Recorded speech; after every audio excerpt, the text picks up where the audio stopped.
right. So we have some counter surfing stuff going on. Now, setting this up can be a little difficult in terms of just like, because they do it. Dogs counter surfing moments when we're not around, you know? So, but I have some stuff set up here. Down here, I have like some peanut butter on the counter. Like on that far one, I have some bones, a couple stinky towels, stuff like that. So we're gonna be doing all that stuff. Zoe, go. Go. All right, let's get to it. So he's got his harness and leash on. Over here, I have some peanut butter. I'll put it right here. Put it over here. Just kind of get to chilling. We're kind of doing our thing.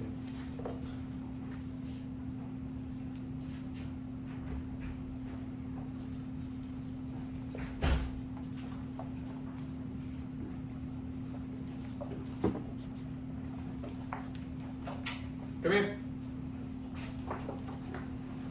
So a lot of what I do is guiding him and refereeing when he's doing these moments. Off. I'm shocked that he hasn't been able to see or smell that there's peanut butter like smeared on this counter. I'm gonna let him figure it out. I want you guys to do this kind of stuff too. Give him time.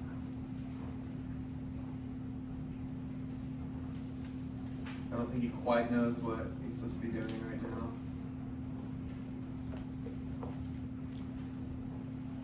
But this is how you do counter surfing, you know? This is really what you do.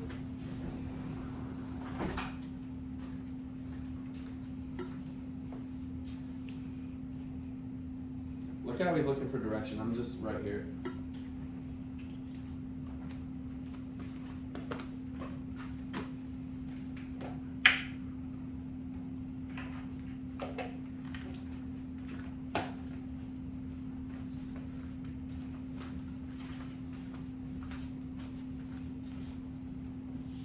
Wow, he's not noticing anything.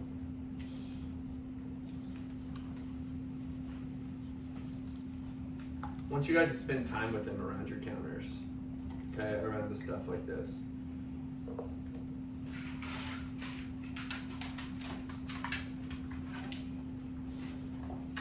Come here.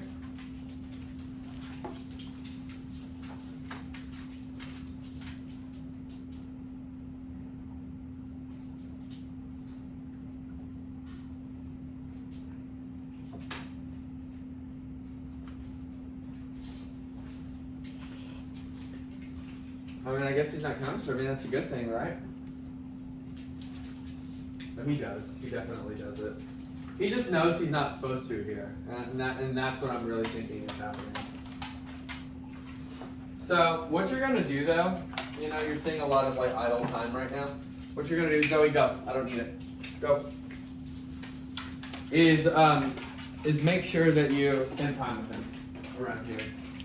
Work with him on the stuff that I showed you yesterday. Sit.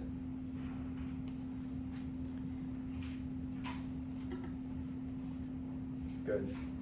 He didn't give me a full sit, but he's giving me his focus and his eye contact. He's looking.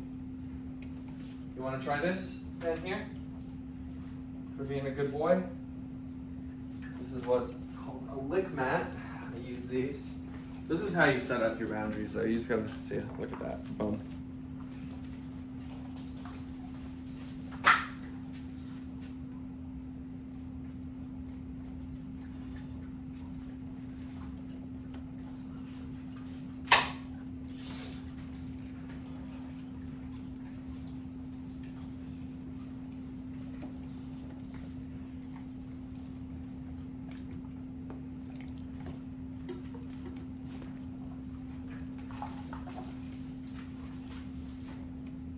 Good boy. Back up. And then you can redirect him. Good job. Okay, now go back over here. Good. Good boy. So with behavior modification stuff, like I was telling you yesterday, it really takes Nice work, my friend. Nice work. And then you can give him something that's up here, down there. Okay, you see that?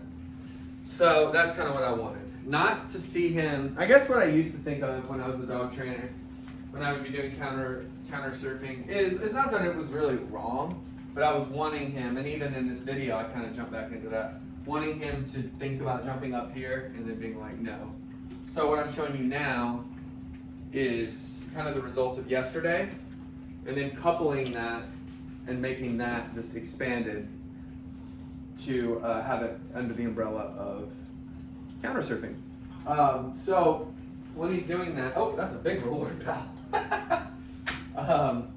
When he's doing that, and when he's good, when he makes eye contact with me around the counter, and he's spending time with me in the kitchen, isolated training,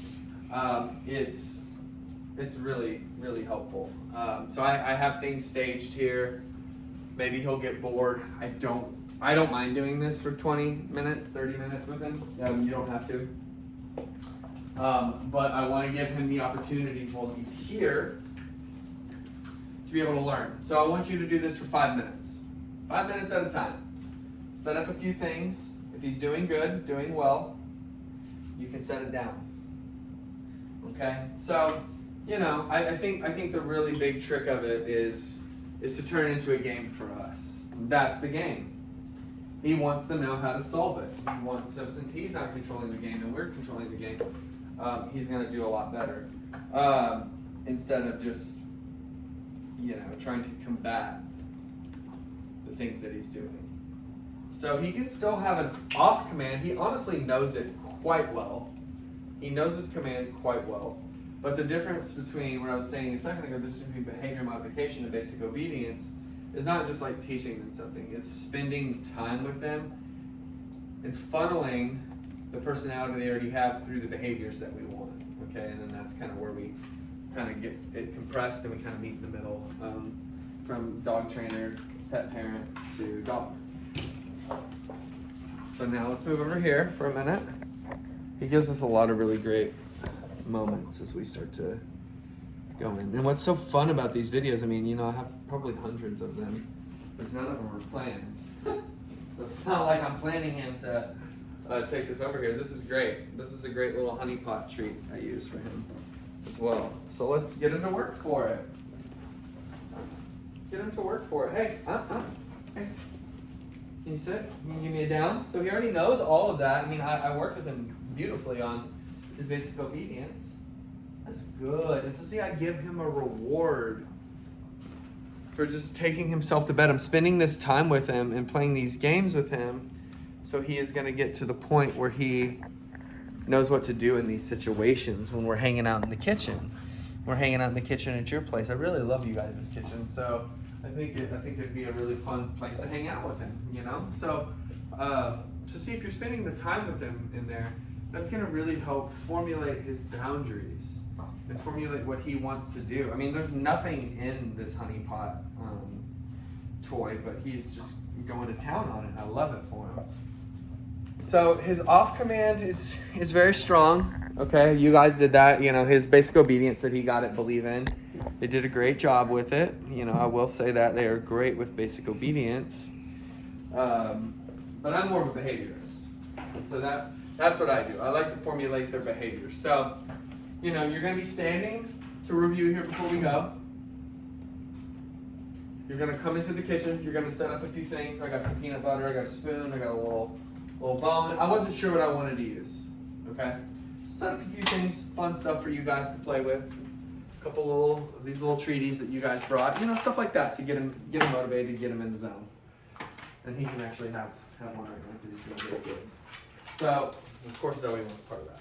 So, as you're working with him, you can start to toss things on the ground in the kitchen. She's beating him to it. Oh, girl, stop! This is not your training session. Go! Stop! Come here. Jeez. My partner Erica's sitting right behind me, just looking at me like laughing at her. No! Back off. So see, even old dogs have to do it. Go. Come here. And he's not quite as observant as she is yet. So anyway, whatever, little digression for fun. So you're gonna come in here, you're gonna set some stuff up, you're gonna work with him, okay? You're gonna get him primed and ready with his sits, get him to move around your kitchen, okay? If he does something great, an eye contact, a sit, a look at that, and then a look at me, just like this is perfect. And this is why we kind of have these shaggy videos sometimes.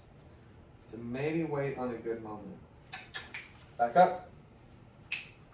Oh, yes, sir. Yes. So, peanut butter right here. I know you guys can't see it, but right here there's peanut butter smeared. All right there.